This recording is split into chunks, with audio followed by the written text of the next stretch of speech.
Ancien, nouveau, futur abonné, bonjour.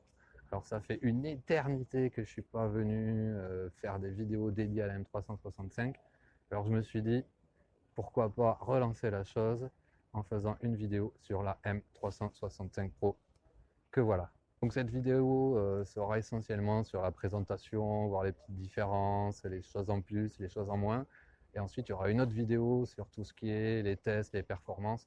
Mais ça sera un petit peu spécial et je vous en reparle à la fin de la vidéo.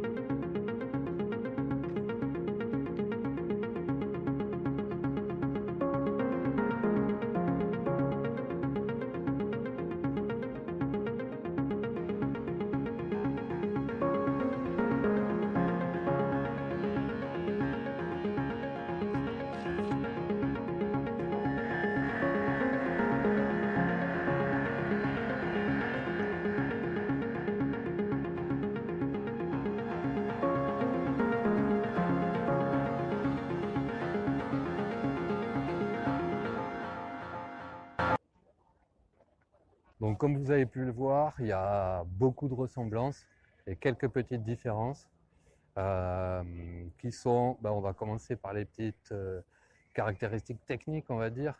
La première chose, c'est qu'il y a une batterie qui est quand même beaucoup plus grosse, 50% plus grosse, puisque ça passe d'une 8 ampères à une 12 ampères, ce qui nous donne une distance théorique de 45 km/h à peu près, contre 30 pour l'ancienne Xiaomi.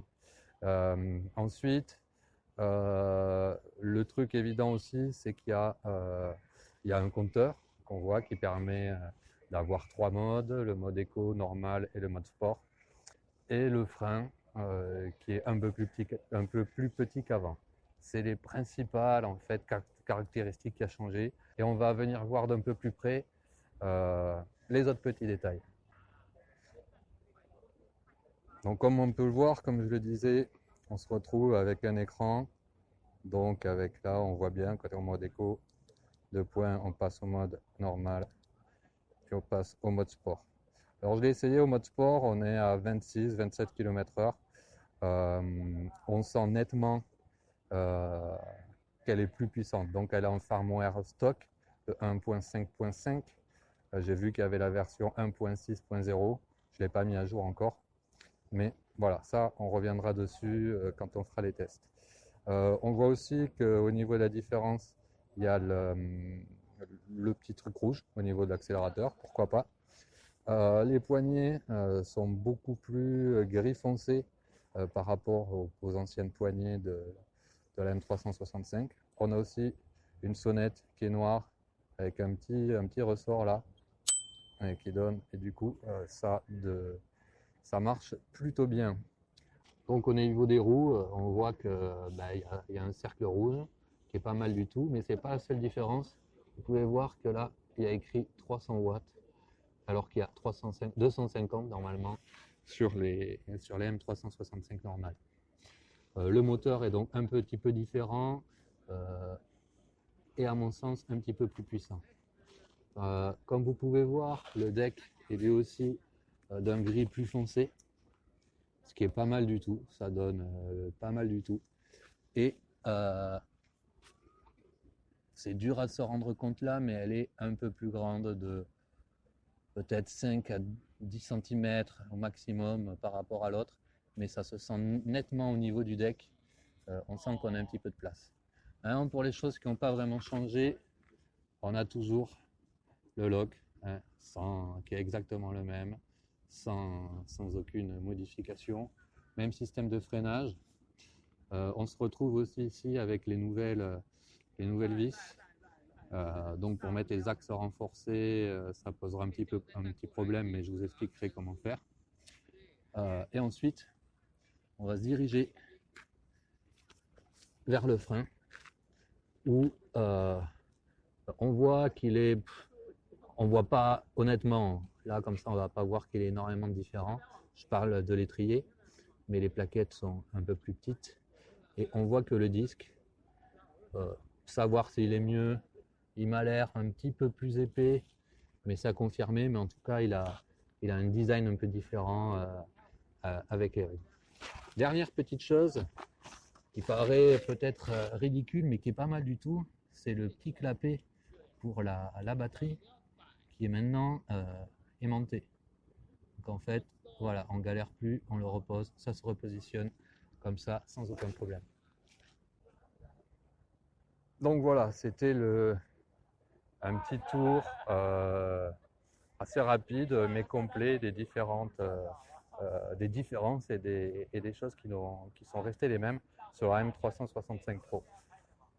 Et bien voilà, en retour au studio après cette présentation succincte mais relativement complète de la M365 Pro. On a fait un petit peu le tour, donc comme on a pu voir, pas énormément de changements, mais quand même les changements qu'il y a eu dessus, c'est-à-dire la batterie qui nous amène, moi j'ai pu tester, je suis arrivé pas loin des 40 km, ce qui est quand même bien, une bonne upgrade. L'écran qui est quand même quelque chose, c'est tout con mais c'est sympa, ça manquait. Il fait bien son job, il est bien lumineux. Les trois modes aussi, c'est plutôt sympathique. Et vivement qu'on puisse un petit peu toucher à ça pour qu'on puisse faire comme on veut. Ce que j'ai pas dit par contre, que je me suis aperçu plus tard, c'est que le guidon est un peu plus haut, je dirais de 5-7 cm. Allez, 5 cm par rapport à la M365, que je trouvais qu'il était déjà assez haut, mais là il est un peu plus haut. Euh, comme je vous disais au début de la vidéo, cette vidéo était une vidéo de présentation. Maintenant, ensuite, je voulais faire une vidéo de test, de performance, de comparaison entre la M365 et la Pro. Et je me suis dit pourquoi pas faire ça ben, avec des abonnés. Donc, écoutez, ce que je vous propose, si vous êtes intéressé, évidemment, si vous êtes sur la région parisienne, parce que moi je suis sur Paris, c'est de m'envoyer un mail en me disant que vous êtes intéressé pour faire le test de la M365 Pro. Alors pour ça, il faudra être disponible le week-end prochain, samedi ou dimanche, je ne sais pas encore trop. Donc évidemment être sur Paris. Et puis je verrai ça, je verrai combien, s'il y a beaucoup de gens qui demandent, s'il y a un tirage au sort ou en fonction des disponibilités. Donc si ça vous intéresse de participer au test de la M365 Pro, faites un petit like, abonnez-vous si ce n'est pas déjà le cas, et envoyez-moi un mail. Et puis pour les autres, surtout si vous ne voulez pas être embêté par les notifications des prochaines vidéos, du test qui va arriver, ne vous abonnez pas et ne cliquez pas sur la cloche. Et je vous dis peut-être à la prochaine vidéo.